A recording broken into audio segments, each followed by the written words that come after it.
Hello beautiful people, my name is Jack from Atlantis Water Gardens. Welcome to our channel. If this is your first time here, hit that subscribe button. We build world-class water features for people to enjoy in their backyards. Today we're at my home in Rockaway, New Jersey, where I have several water features on property, but we are not building a water feature today. We're actually going to be building what I'm calling a hobbit house, like the one you saw in the intro. I'm going to show you step by step how I actually built that hobbit house and the reason behind it. All right, let's jump right into it. I'm gonna show you all the stuff you're gonna need to put this together. Table saw, air compressor, folding table, jigsaw, Dremel tool, 1/4-inch exterior plywood, large cedar shims, 16 gauge 1-inch nails, a pack of decorative nails with black heads on them, a bunch of small cedar shims, and one bad piece of driftwood. The wood, the nails, the deco nails. I bought all that stuff from Home Depot. It was about 50 bucks. I bought more than I needed, but it only comes in bundles, so I didn't have the opportunity to get individual pieces, especially with the large cedar shakes. The piece of driftwood that I'm using comes from the Outer Banks. It's really nice stuff. It's saltwater cured.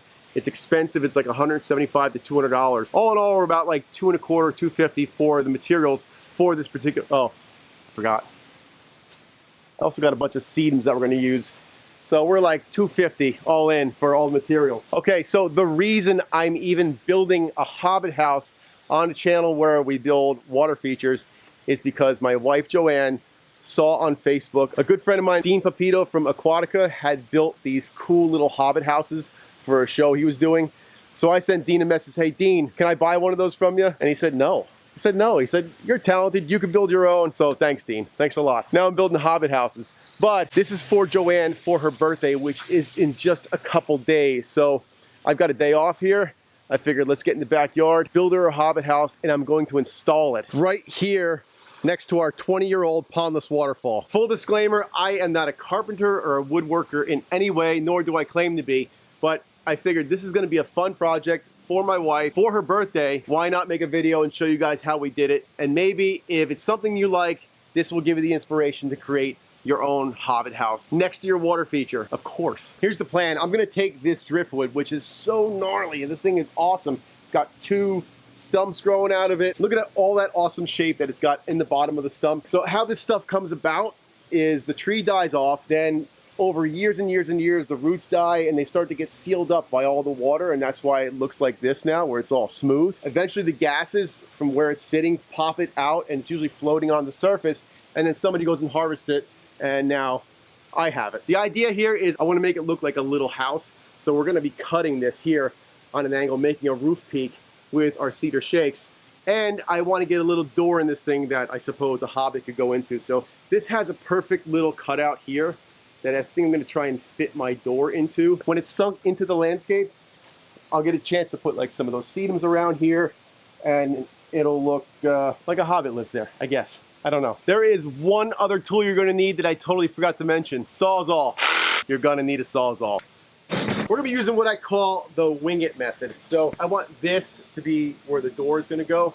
So I want the driftwood standing straight up and down like this. I want my roof to be somewhere like in this area here, just like a nice little peak roof, something like that. I actually want to cut my roof around this. I want to leave this extension of the stump on there, but we're going to lose like this top half here.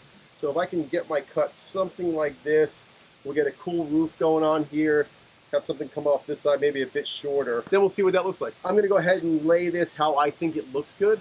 And I'm just gonna make some marks on the stump. I'll make a V cut here. And then I'm gonna take the Sawzall, cut the top of this off. And then we're gonna go ahead and get our 1/4-inch plywood and use that as our base that we can then nail our cedar things to, our cedar stuff to. Then we go ahead and nail our cedar shims on top of that, making it look like a cedar shake roof. Now the reason I'm using cedar for the roof is because I've got 2 structures already in my backyard, my gazebo and my bar, that have cedar shake roofs. So I kind of want to play off that. I like the way it looks, especially when it weathers. We'll get some moss on it and stuff and really make it look like it's aged. It's been there for a long time. Let's go ahead and cut this thing.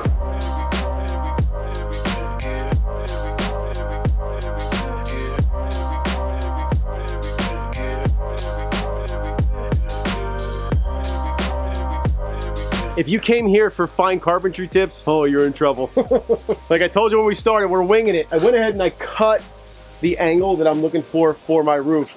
Now I got this 1/4-inch plywood, and you see how it's got like this bow in it? It's not perfectly straight.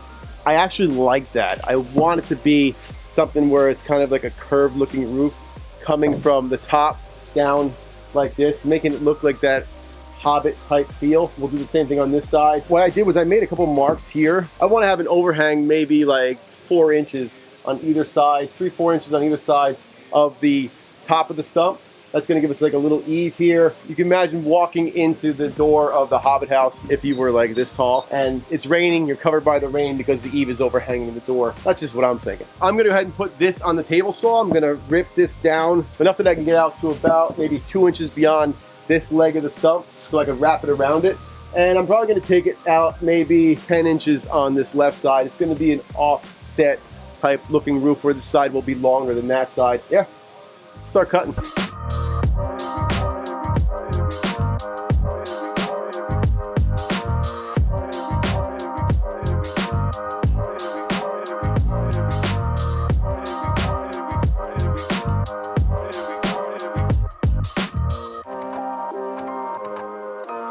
Now that we have our pieces cut for the underside of our roof, this is going to be the support for it. I went ahead and tacked one of them onto this side just to give me something to work off of for this side. What I want to do now is lay this across here. I'm going to mark out here where I have to notch for this leg so I can slide this down. I got to come down a good 4 inches this way to make the peak match up. So I'm going to take my marker and just mark this out. What I'll do is I'll grab the jigsaw and just start taking pieces out of it and keep fitting it. I don't want to just gouge a whole big piece out of it because then if it's really sloppy, it's going to be kind of a pain in the neck. So I'll just take small pieces out, keep trying it, put it back in, and then finally get it where I need it to be.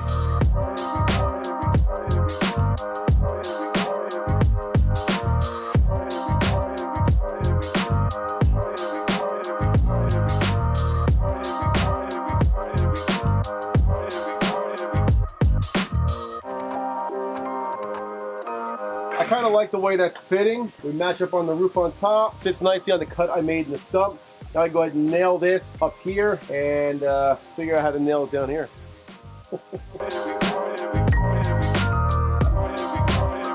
We're looking pretty cool so far. I like the way the roof is looking. It's very informal. It's not going to be a perfect roof like you would have on a home because this is something that's just a garden accent. I'm not too worried about making it just exact, but I kind of like that it kind of leans back a little bit here. It looks like it's old world. It's been there a long time. Now we go ahead and we're going to put our cedar shakes on to give it the cedar roof look. I'll probably end up putting some moss in there as well once we're all said and done. Then we can go ahead and figure out how the heck we're going to make this look like a Hobbit door. Once again, we're winging it. I got my cedar shims here. I'm going to just be layering this like a roof shingle would be. These are tapered. It's fatter on one side and skinnier on the next side. So if I start down the bottom, I can then layer my roof section like that where it steps down and sheds water off. We're not concerned with this being waterproof, but to give the illusion of a real roof, it's going to have to step down like that. I'm going to stagger my joints also so that it's not just all lined up and looks weird. I'm going to start off the end here, probably hang a little bit off the eave on the side and then off the front of it, something like that. And then I'll get another one next to it and we'll just keep working our way over. And then we can start layering the next section. I might keep it like 3 inches of reveal here. Let's build a roof.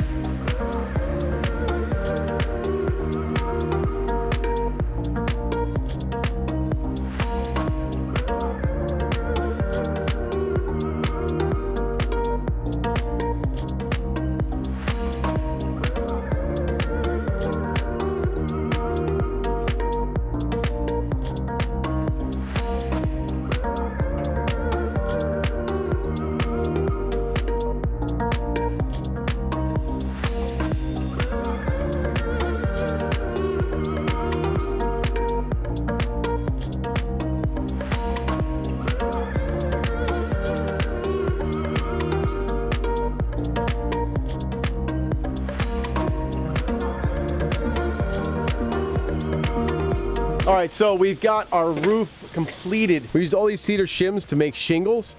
We went and ripped 2 pieces on top to make it the peak, and down the sides looking great. Right now, Marco and I are working on building the door. So I just laid out like about 6 of these shims. We're gonna do some straps across the top and the bottom. Then we're gonna take some sort of scribe in there. We're gonna scribe it onto here to cut for our Hobbit door. By the way, there's Marco.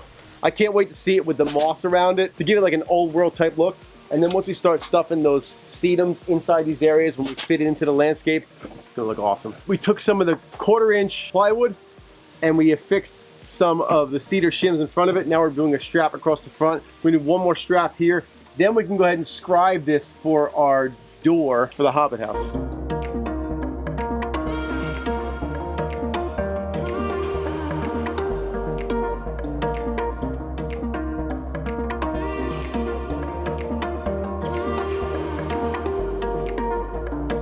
All right, we got an outline now of where the door should sit inside the stump. We're gonna cut this and probably do a little bit of trimming, fit it in there, and then nail it inside there.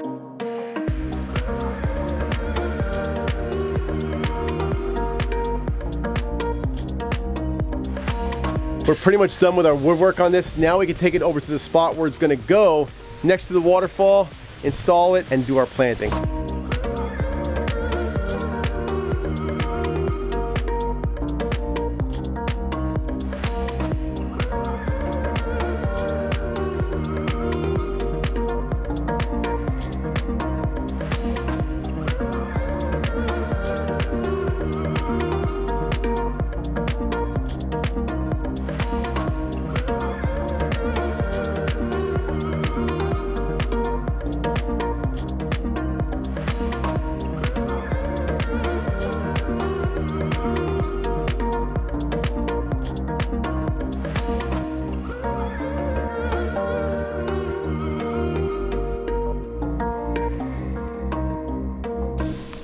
Boys, that looking good. I got one last little piece. I'm gonna use these deco nails because it's got a nice little black head on it. I'm gonna use that as the doorknob for the Hobbit door, and then we're gonna show this to JoAnn and see what she thinks.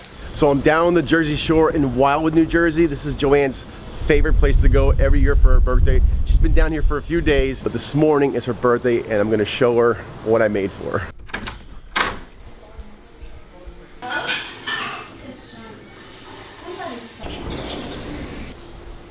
Morning, hon. No.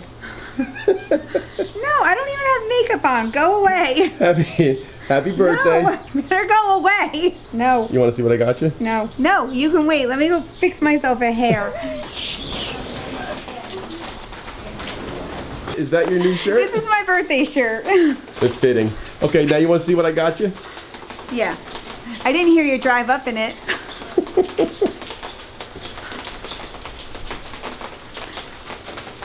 Oh, it's my Hobbit house. Did Dean send it? No.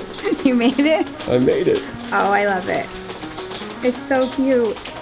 Thank you.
Did I hit the mark?